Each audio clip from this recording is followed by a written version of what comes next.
I Know This Much Is True stars Mark Ruffalo as twin brothers grappling with trauma and tragedy. It's an unyielding, unfiltered, and moving exploration of grief, mental illness, and family. I'm Rob Licuria, senior editor at Gold Derby. I'm here with writer-director Derek Cianfrance.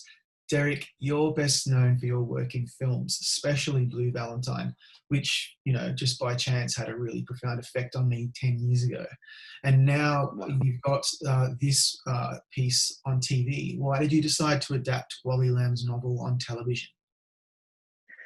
Well, first off, Mark Ruffalo, who'd always been one of my favorite actors, approached me with this novel about 6 years ago and asked me if I wanted to adapt it. And just immediately looking at the size of the novel, 1,000-page novel, I thought it would be impossible to adapt it on the big screen, on the movie screen. And beyond that, it was really where my head had been at in the last few years, making movies. I'd always had this ambition with all the stories I'd told in the cinema, and I'd always found myself in the editing room feeling like I had to truncate my ideas to fit on the big screen. And it was always such a challenge to get the stories I was trying to tell on the big screen. Like Blue Valentine, you mentioned, that was 12 years it took me to make Blue Valentine. From the first time I started writing it to when it got on the screen was 12 years. So the marketplace for dramas on the big screen, it's not as robust as it was at maybe in the 1970s or something like that. So I was really interested in exploring the larger scale of the small screen, of television, of dealing with characters, of dealing with stories, of dealing with moments that could last and that could extend, and enter people's world. It's one thing to go to a movie theater and have this communal experience. It's like going to church, and I love it. I love it. I love going to the movie theater. But there was something else that I hadn't really experienced in narrative work, which was to be able to deliver a story directly to people's homes. And I thought it was going to be interesting because I also am always telling stories about family. That's what I make movies about, is family, is about these intimate relationships that we're born into. I make movies about family because I love people so much. And I feel like in a family, you get to know everything about a person. You get to know the good, the bad, and the ugly of a person. And I think that that's one of the gifts of storytelling in the cinema or in movie making, is to get to know people, characters. And as a director, I get to work with great actors, and I get to try to create these characters, these people that are really living, breathing people. And I thought that over the course of 6 weeks, 6.5 hours, to tell these stories about these people that we maybe haven't seen on the screen before, but that would be familiar to us, was something that I was really, just an opportunity I've been really looking forward to for a long time, to play with that scale of storytelling in this way. Yeah, that makes a lot of sense to me because I can't imagine this being a film. I think it would have given the story short shrift to miss out on Yeah, so much of the nuance that we get to see over 6 episodes. And these six yeah, episodes are they're pretty packed. They're pretty dense with story and narrative. What fascinates me is someone like yourself who pours his heart and soul into a project for years and years and years. yeah. It's pretty common. And then you do that on this, and then suddenly the world is hit by a pandemic. And I know that you were then kind of challenged with having to finish production on your own whilst people were quarantining. You were also grieving a pretty personal loss. So I can imagine that that would have informed in some way the way that this project ended up kind of coalescing on the screen, right? Yeah, for sure. I mean, I wrapped shooting in October. We had shot 115 days, which was by far the the biggest production I'd ever been involved with. We, I wrote and directed every episode. It was 371 pages that I wrote and shot every one of those pages, and it was just a massive, massive undertaking. But just honestly, one of the greatest joys of my life. And I think I could speak for everyone in the cast and crew, it almost felt like we were on vacation because we were all doing what we loved and we were all there and supporting each other and we created a family. At the end of shooting, 3 days after we wrapped shooting, I got this terrible news that my younger sister had passed away. She's 36. She was a caretaker. She was much like the character of Dominic in my mind as I was writing it, because she was, I was interested in exploring this idea of a caretaker that cares for other people but can't quite care for themselves. And so I'd always, thought about my sister and talked to my sister. And then, this great tragedy, happened 3 days after we were done shooting. And I spent some time grieving with my family, went back to Colorado, and then came back to the editing room and started this, all nearly impossible task of editing, putting together this 600 hours of footage that we had shot and carving that 600 hours down into 6.5 hours. And I had my usual team of editors, Jim Helton and Ron Patane. Jim Helton I've known since film school. I've been working with him for 25 years. Ron I've been working with for 15 years. They've done all my movies, a lot of commercials that I've done. I brought on a couple of other editors, Malcolm Jameson and Nico Lewin, and we had this house in Brooklyn, and we just worked round the clock editing this thing. And honestly, I sat down all the editors early on and said, I don't know if we're going to make this deadline. We had a deadline for April. I was like, but we're just going to try and do our best. Let's just see where we can get to. And miraculously, we started making all of our deadlines, and the quality of what we were making, it wasn't as much of a, like, I hate editing normally, but this wasn't as much of a burden to edit because it just felt clear what the moments were. And also working in this larger format, we weren't having to be so precious with every moment. And, the acting, the performances were so beautiful that we were just in heaven editing this thing. And, with the loss of my sister, I really grieved her throughout the editing process and put all my love for her into the edit, into every cut, into every frame of the edit. And all of a sudden, come February, it looked like, geez, we are going to make our deadline. We never thought we would do it. HBO always hoped we would do it, and looked like we were going to do it. And then at the same time, there was all this news of this pandemic coming, and that was kind of hanging over us in the background. And we were thinking, we almost made it. And if it wasn't for that pandemic, we would have made it on time. And so I started working with my producers, Greg Feinberg, Lynette Howell, Ben Browning, and my post producers, and tried to figure out a way, could we move editing rooms home? Could we, we had like 1,000 visual effects shots in this movie or in this show that when you watch it, you don't really notice it, because we wanted our craftsmanship behind the scenes to be invisible. I wanted this story to be told really through actors, right? So when you watch it, you're noticing the performances, because I think that's why people go to the movies. That's why I always loved going to the movies as a kid, was to watch actors.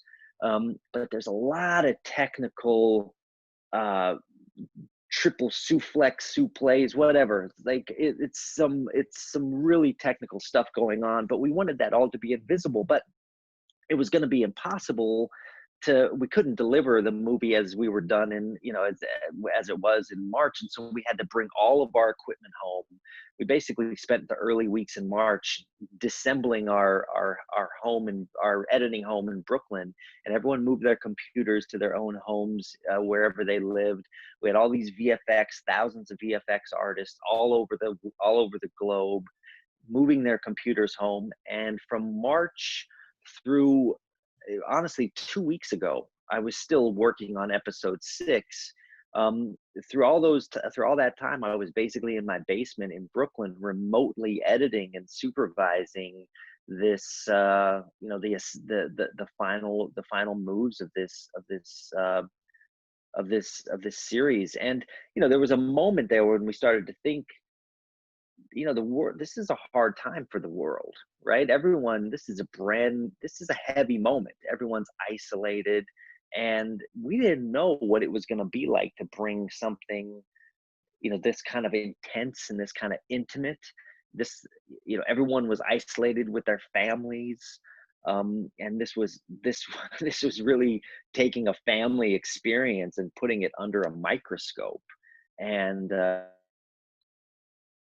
one of the things with our society now, like, everyone has families, and you could normally go to the outside world and have some relief from family moments. But no, during a lockdown, no one has a moment to relieve themselves. So all of any stress that happens inside families happens inside of it. So I was really curious as to how releasing this during a pandemic was going to, how it was going to be met. And I have to say that it was a very intense experience, I think, for a lot of people, because I was still editing it as the shows were going on air.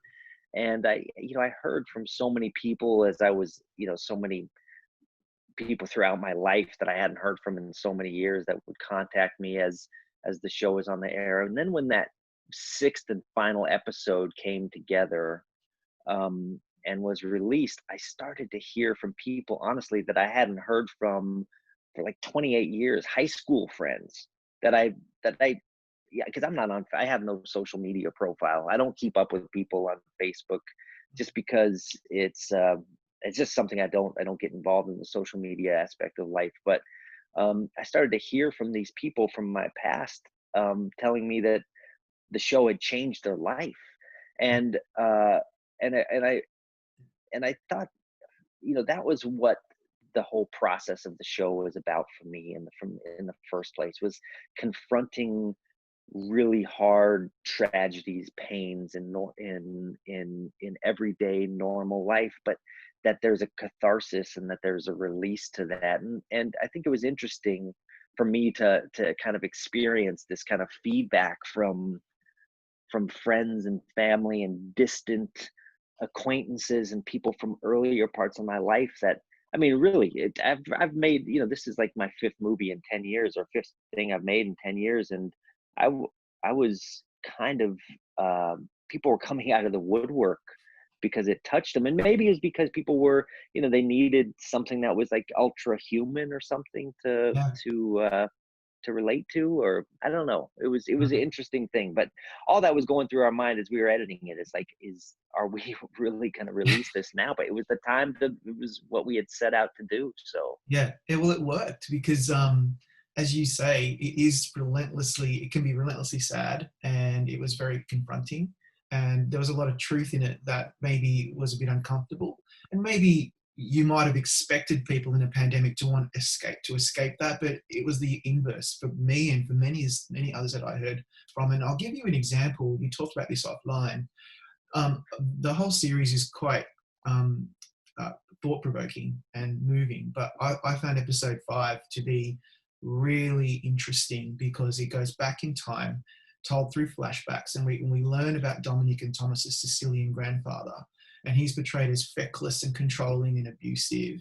Not what I was expecting. I mean, I had all these ideas because he's reading this book that his grandfather wrote. But it reminds me that these people leave a legacy. And for Dominic and Thomas, it was a legacy of abuse and emotional dysfunction, tragedy. How did that resonate with you? Because it certainly resonated with me going back to Sicily. That's my heritage, but it doesn't necessarily have to be your heritage to really have it yeah. resonate. Yeah, I mean, personally, I have descended from Italian Americans. My great grandfather immigrated here from northern to Colorado, from northern Italy, and he has a very similar story. He's this. There's a few stories I know about my great grandfather, and those stories that I know about him are just dastardly, and his history hung over my whole family. And I've always been interested in this idea of generational trauma, and this idea of legacy, and the things that get passed on to further generations. I've been making movies about it for the last 10 years because once I became a father, I started to realize the Yeah. cycle, the circle of life, the cycle of life, the things that get passed on that you have no control over. And so I started to really uh, just yearn to go back into my family's past to find the secrets, to find the moments that define me without even the moments that I was just born into. And then on a larger scale, I think that I think it's universal in so many ways because I mean, look what's happening in our societies all around the world right now is we are all dealing with the sins of the past, Yeah. right? There's a reckoning with our past, right? Which there's a lot of beauty in the past, and without my great grandfather I wouldn't be here today. But I also know that the ruthless uh violent choices he made in his life shaped the world that my kids now live in. Yeah. And being an American too, and this is a very American story, there's America is a beautiful place. I love making movies in America and about America, but it's a very complicated, conflicted history, with there's so much blood Yeah. on the land out here. That's right. And I just think that doesn't go away. I think that there's it's about history. And so not only is this show about family history, it's about American history as well, and that reckoning of sins from the past, and trying to become whole from them, Yeah. trying to reconcile those sins and move forward, not to ignore them, not to erase them, to to to acknowledge them, Yeah. and to try to do better. It's just about awareness, Well, and a lot of this show is about therapy, and that's for yeah. anyone that's ever gone through therapy. So much of like therapy, it's about just awareness. Yeah. um Acknowledging that and figuring yes. out a way to move forward.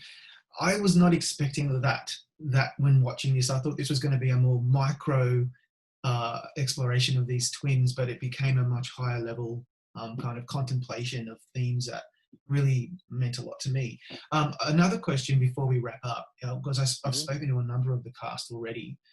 Everybody is just so amazed at Mark's performance in this. I got to see the show. I've seen it twice. I saw it before the VFX because it was quite early, and after. Yeah. So I could see what he did in this piece. It's pretty remarkable, but also the whole cast. And for example, Rosie O'Donnell tells me that you would do 30 or 40 takes, not because you didn't get what you wanted, but you were always trying to find that little nugget of gold, and then you'd find it. You'd find Yes. the authenticity or the truth, and it was exhausting. But then you'd fill up the gas tank and start again. Talk us through that process, because it sounds very difficult, but all the actors uniformly said it really brought something out of them they weren't expecting. Yeah, as so for someone who writes everything that he shoots, the I memorize the script when I'm writing it. One of the things that I've learned as a filmmaker is, and especially this happened on Blue Valentine. I had 12 years where I couldn't make the movie. So what did I do for those 12 years? I imagined the movie. I sat in my room. No one would give me money. No actors were coming. I would just sit there, close my eyes, and spend 2 hours watching the movie. And I'd be like, oh, geez, this is, if only people could see what I see in my head. And that became something I would do every day. And it just became a bit of uh, a discipline of mine as I prep something, it's visualization. I watch the show 6.5 hours, if I know this much is true, every day in my head until I'm on set. But then once I'm on set, the last thing I want to do is watch the movie I've been watching in my head, because that's a private, solo, controlling, godlike experience. And what I want to do when I get on set with these great actors is I want to be surprised. And I want them to say the lines that I've written on the page, of course, but if that's all they say, and I tell every one of my actors this, if that's all they say, I'm going to be so disappointed. Like, I've watched this movie already for 6 years by the time I got on set. And so when I'm on set, I want it fresh. I want it new. I want to see things that I've never seen before. And so I hire actors like Mark, like Rosie, and my casting process is exhaustive. You know, we had 6 months of casting this show, and Rosie was the very last person I cast because that character was so specific in my mind. And Rosie, when I met Rosie, here was someone who was such a fighter. Like she has been in heavyweight bouts with extremely powerful people in the world, and she's come out of those not unscathed, but also not uh impenetrable, right? Right. She's Rosie is an amazing fighter, sharp as a tack, funny as hell, can see through anyone's bullshit, and she's still a human. She's still vulnerable. Yeah. And it's just a it's and she knows this. She knows, so she had a social worker that was a very important part of her childhood. You know, so part of what I do, because I came from docs before I did narratives, and always in docs, I people would show me the world in a way that I couldn't tell them how to Yeah. see it. And so when I met with Rosie and I had the first 2-hour meeting with her, I didn't talk at all about I know this much is true. I talked about Rosie. I learned about her life. I learned about her childhood. I learned about her children. I learned about her experiences. And I knew from talking to her that she knew this character intimately, inside and out. And so when I was on set, then I had written all my all the presumptions that I had made on the page, but I knew that Rosie could go deeper than that because she had lived this character. Maybe she was on the other side of the table Mhm. where Dominic was, but she knew that character. Yeah. And so I just asked her to tell me the truth and surprise me and bring something new and make it hard on Mark, because those interactions were like boxing matches. You know, they were dialogue boxing matches, and they had to go toe to toe, and they had to be able to uh adapt. And Rosie and Mark, I mean, Rosie is a stand-up comedian too. If you notice in the show, it's super heavy, but I cast a lot of comedians. Yeah. And the reason I cast a lot of comedians is because they're always sharp, they're always quick on their feet. And a lot of them know about improv. And so I desperately require that out of my actors. If I ever work with an actor who can only do what's on the page, um, Mhm. it's just such a disappointment to me. Wow. There's so much to unpack, but unfortunately Yes, we've run out of time, Derek. We really yes. appreciate your time today. Congratulations on a really strong piece of Thank work. you, man. Good luck for the future. Thank you. Really appreciate it. Everybody go to Gold Derby, make your predictions, click subscribe, and don't forget to watch all of our great contender chats just like this one with Derek.